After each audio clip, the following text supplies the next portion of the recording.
Chapter 19. They rode slowly through the failing light, leaning sideways in their saddles to follow the trail left by the boar. They had no trouble tracking him. The huge body had left a deep trench in the thick snow. Even without the snow, Will thought, it would have been easy. The boar was obviously in a very bad temper. It had slashed at the surrounding trees and shrubs with its tusks as it went, leaving a clear-cut path of destruction through the forest. "Halt," he said tentatively, when they had gone a kilometre or so into the dense trees. Said Holt, a little absently. "Why bother the Baron? Couldn't we simply kill the boar with our bows?" Holt shook his head. "He's a big one, Will. You can see the size of the trail he's left. We could take 6 arrows to kill him, and even then he'd take time to die. With a brute like this, it's better to make sure." "How do we do that?" Holt looked up for a second. "I suppose you've never seen a boar hunt?" Will shook his head. Holt reined in for a few seconds to explain, and Will brought Tug to a stop beside him. "Well, first," said the ranger, "we'll need dogs. That's another reason why we can't simply finish him off with our bows. When we find him, he'll have most likely gone to ground in a thicket or in dense bushes where we can't get at him. The dogs will drive him out, and we'll have a ring of men around the lair with boar spears." "And they throw them at him?" Will asked. Holt shook his head. "Not if they have any brains," he said. "The boar spear is more than 2 meters long, with a double-sided blade and a crosspiece set behind the blade. The idea is to make the boar charge at the spearman. Then he sets the butt of the spear in the ground and lets the boar run into it. The crosspiece stops the boar running right down the shaft and getting the spearman." "That sounds dangerous." The ranger nodded. "It is, but men like the Baron and Sir Rodney and the other knights love it. They wouldn't miss the chance of a boar hunt for worlds." "What about you?" asked Will. "Do you have a boar spear?" Holt shook his head. "I'll be sitting right here on Abelard," he said, "and you'll be on Tug in case the boar breaks through the ring of men around him, or in case he's just wounded and gets away." "What do we do if that happens?" Will asked.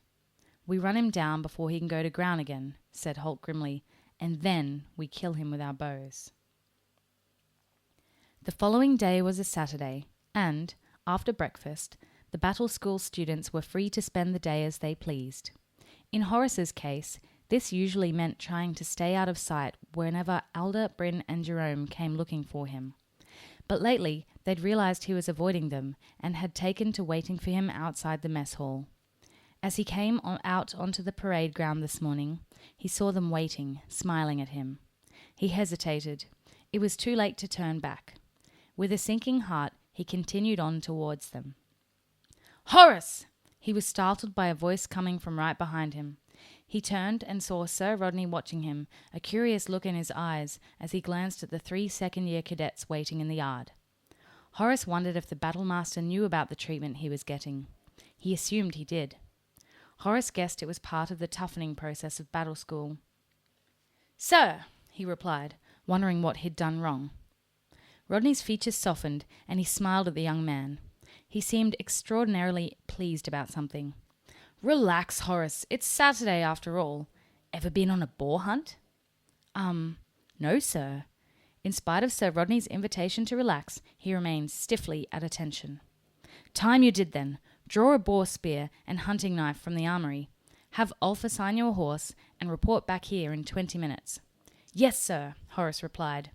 Sir Rodney rubbed his hands together with evident pleasure. "Seems Holt and his apprentice have scared us up a wild boar. Time we all had a bit of fun." He grinned encouragingly at the apprentice, then strode away eagerly to get his own equipment ready.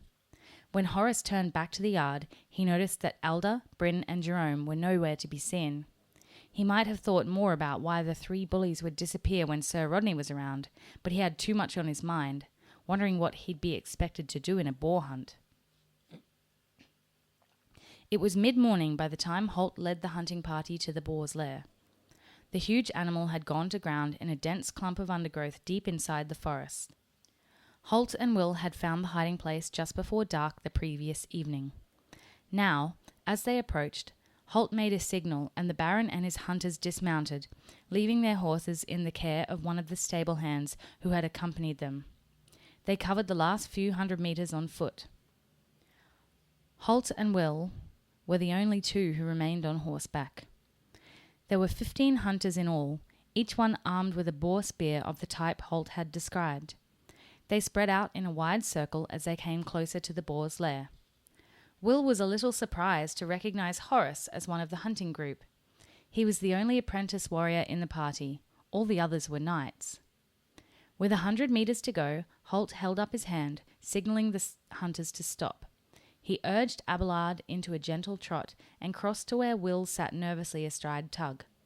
The little horse was moving restlessly as he scented the presence of the boar. "Remember," the ranger said quietly to Will, "if you have to shoot, aim for a spot just behind the left shoulder.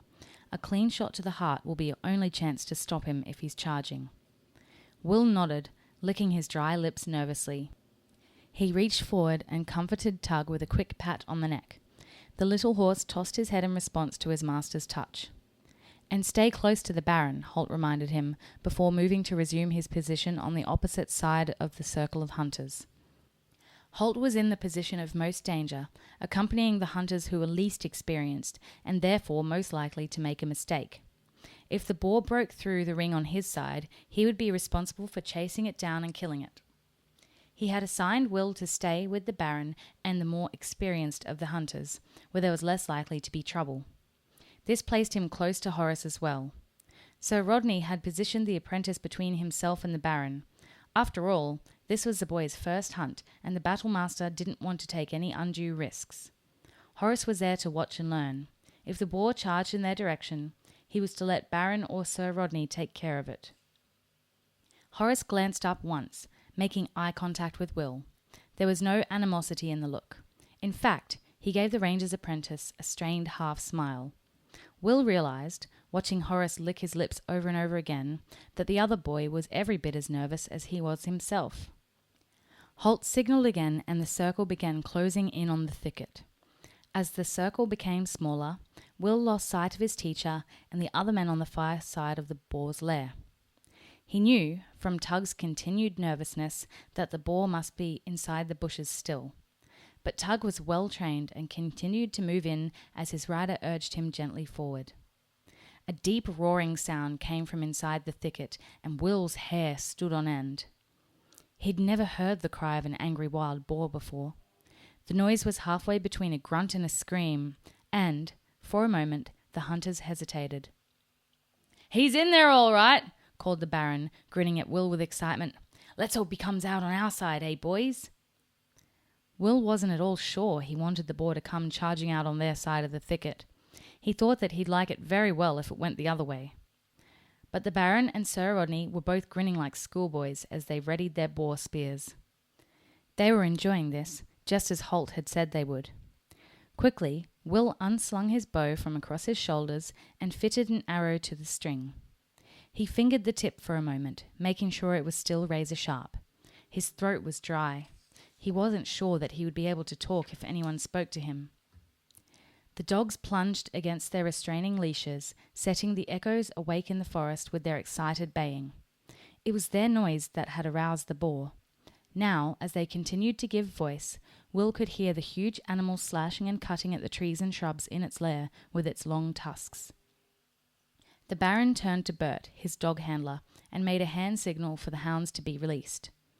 The big, powerful animals were gone almost instantly, flashing across the cleared space to the thicket and disappearing inside.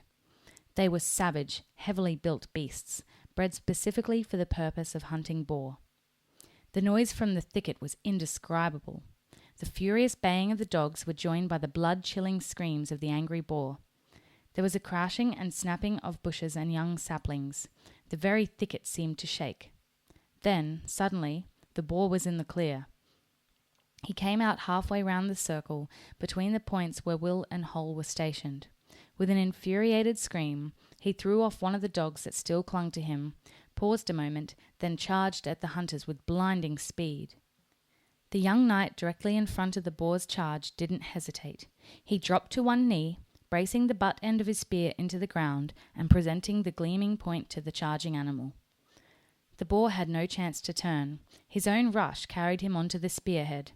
He plunged upwards, screaming in pain and fury, trying to dislodge the killing piece of steel. But the young knight held grimly to the spear, holding it firmly against the ground and giving the enraged animal no chance to throw it free.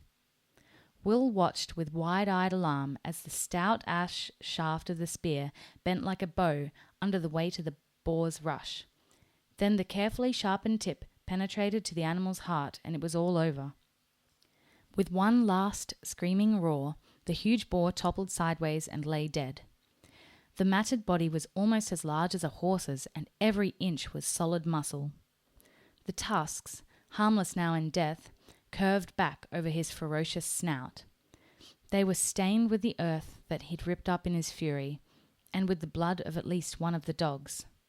Will looked at the massive body and shuddered. If this was a wild boar, he thought, he wasn't in any hurry to see another one.